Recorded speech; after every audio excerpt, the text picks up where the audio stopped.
বড় মেহনত করেছি আমরা, আর সেখানে মুলক মালওয়ালাদের যদি মুতাসসির হয়ে তাদেরকে দাওয়াত না দিই, তাদেরকে আল্লাহর রাস্তায় না বার করি, মেরে ভাই দোস্ত বুজুর্গ, এর থেকে নোকসান আর ক্ষতি আমার কিছু নয়। আমি তো রব্বুল আলামিনের তরফ থেকে এসেছি। কেউ কোন নেতা মন্ত্রীর তরফ থেকে আসে, আরে আমাকে দাদা পাঠিয়েছে, আরে আমাকে দিদি পাঠিয়েছে, সে করে গর্ব করে। আর আমি রব্বুল আলামিন তরফ থেকে পাঠানো, আমাকে আল্লাহ তাআলা আল্লাহ পাঠিয়েছেন, এই গর্ব, এই ফখর প্রত্যেকটা সাহাবীর ছিল, যার কারণে তেনারা কিসরা ও কায়সারের মহলে কেউ সেখানে মুতাসসির হননি। হযরত রবীঈ ইবনে আমির রাদিয়াল্লাহু তাআলা আনহুকে জিজ্ঞাসা করা হচ্ছে, আপনাকে কে পাঠিয়েছে? উনি বলেননি যে আমাকে রাসূলুল্লাহ পাঠিয়েছে, আমাকে মুহাম্মদ ইবনে আব্দুল্লাহ পাঠিয়েছে। উনি বললেন, ইবতাআসানাল্লাহ, আমাদের আল্লাহ পাঠিয়েছে। কে পাঠিয়েছে? আল্লাহ পাঠিয়েছেন।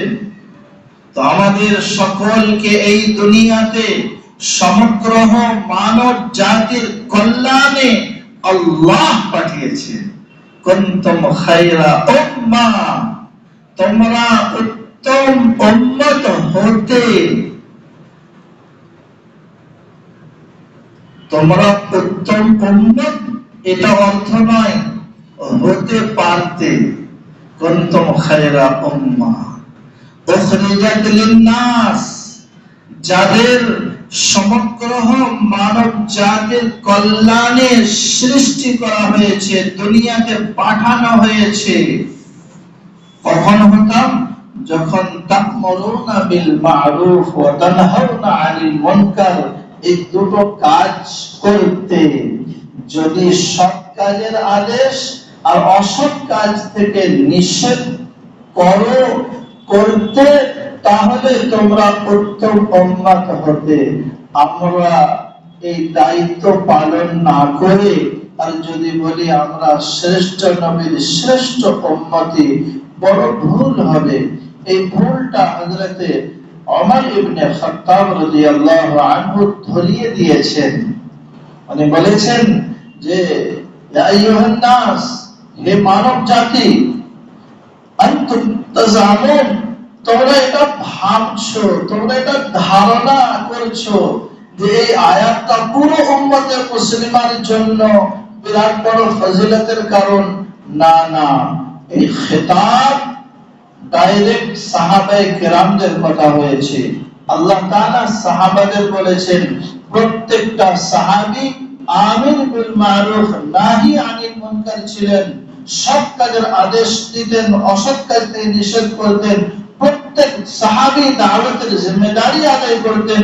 তেনাদেরকে আল্লাহ তাআলা বলেছেন যে তোমরা সর্বোত্তম উম্মত।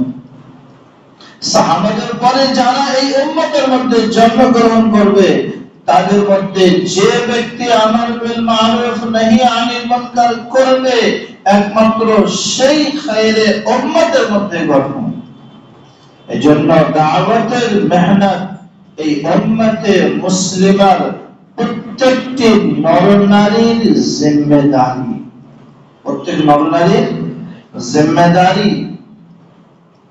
এছাড়া কখনোই খায়রে উম্মত হতে পারবো না, আর কখনোই কামিল মুমিনও হতে পারবো না। কামিল মুমিনও হতে পারবো না। দাওয়াতের জিম্মেদারি 5 ধরনের প্রত্যেকটা মুসলমানের উপরে আছে। সর্বপ্রথম নিজেকে জাহান্নামের আগুন থেকে বাঁচাতে হবে। কাকে? এত বড় দায়ী, উম্মতের এত ফিকির, নিজেকে ভুলে গেছি। এমত হতভাগা বেরকম নাম্বার 1 দ্বিতীয় হবে, সারা দুনিয়াকে বিরিয়ানি খাওয়াচ্ছে আর নিজের পান্তা ভাতও খাচ্ছে না। আরে বেঁচে থাকবে? আমি অপরকে সুন্নতের দাওয়াত দিচ্ছি, নিজে সুন্নতের উপরে চলছি না। আমি অপরকে বাজামাত নামাজ পড়ার দাওয়াত দিচ্ছি, আমি ফজরের বিস্তারে পড়ে আছি। আমার মতন হতভাগা দ্বিতীয়ত আর হবে না। এই জন্য আল্লাহ বলেছেন, ইয়া আইয়ুহাল্লাযীনা আমানু কু আনফুসাকুম, মুমিনগণ নিজেকে বাঁচাও। তারপর দ্বিতীয় জিম্মেদারি, ও আহলিকুম, নিজের বাল বাচ্চাদের বাঁচাও। দাওয়াতের এত তাকাজা পুরো করেছি, এই হালকায় যাচ্ছি, ওই হালকায়, এই দেশে ওই দেশে, কয়েক বছর হয়ে গেছে নিজের বাড়ির তালিমেই বসি। নিজের ছেলে প্যান্ট পরে না, শার্ট পরে না, জামা পরে তাই জানি না। নিজের ছেলে কোথায় সকাল কোথায় সন্ধ্যা সেটাই ঠিকানা নেই। এটা নিজের দায়িত্ব পালন হচ্ছে না। নিজের ছেলে, নিজের মেয়ে, আমার নিজের মেয়ের সকাল কোথায় হচ্ছে, আমার নিজের মেয়ের ভাবনা চিন্তা কি, তার কালচার কি, সে কি ভালোবাসে, সে কেমন স্বামী ভালোবাসে, এটা বাপকে জানতে হবে। সেই তালিম, সেই তারবিয়ত তাকে দিতে হবে। এটা আমার দায়িত্ব। 60 বছর হয়ে গেছে, আমার স্ত্রীর সূরা ফাতিহা শোনা আমার কাছে সময় হয়নি। স্ত্রীর সমস্ত গল্প শুনে নিয়েছি, তার সাহেলীদের সাথে কি হয়েছে সব শুনে নিয়েছি, কিন্তু আমার স্ত্রীর নামাজ শুনতে হচ্ছে নাকি সেই ফিকির নাই। ওয়া আহলিকুম নারা, দ্বিতীয় জিম্মেদারি নিজের ফ্যামিলির বিষয়ে। তৃতীয় জিম্মেদারি নিজের আত্মীয় স্বজনের বিষয়ে, চাচতো ভাই, খালাতো ভাই, ফুফতো ভাই, সালা, শ্বশুর, ফুফু।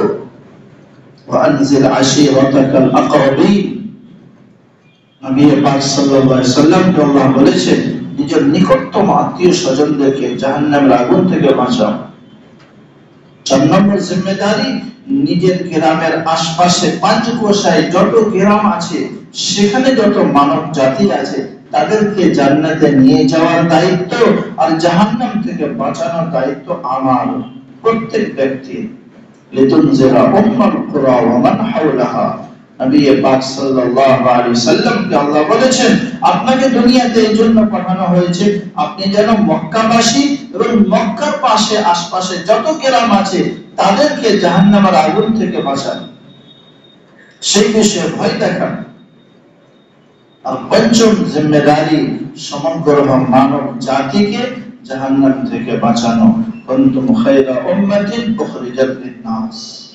এই জন্য মেরে ভাইয়ের দোস্ত বুজুর্গ, দাওয়াতের মেহনতের সাথে আমাদের জিম্মেদারি তালিমের মেহনত। কিসের মেহনত? তালিম। দাওয়াতের মাধ্যমে উম্মতের মধ্যে দ্বীন শেখার আগ্রহ জাগ্রত করা। কি? দ্বীন শেখার খিদা তৈরি করা। একটা মানুষের মধ্যে খিদে এসে গেছে, তারপর যদি না দেন তাহলে তার গ্যাস্ট্রিক হয়ে যাবে।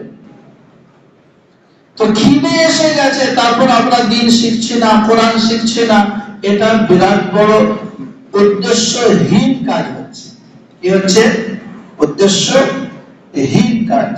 এই জন্য দাওয়াত, তালিম, ইবাদত, এই তিনটাকে যে নিয়ে যাবে সেই সাইয়্যিদুল মুরসালিনের কাজ করছে।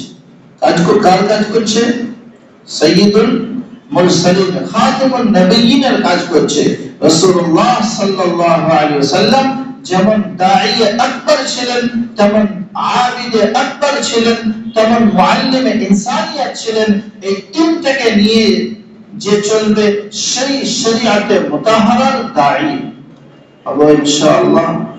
আল্লাহ তাআলা আমাদের সকলকে শেষ নিঃশ্বাস পর্যন্ত দাওয়াত, ইবাদত, তালিমের সহিত চলার তৌফিক দান করুন। আমা আলাইনা ইল্লাল বালাগ।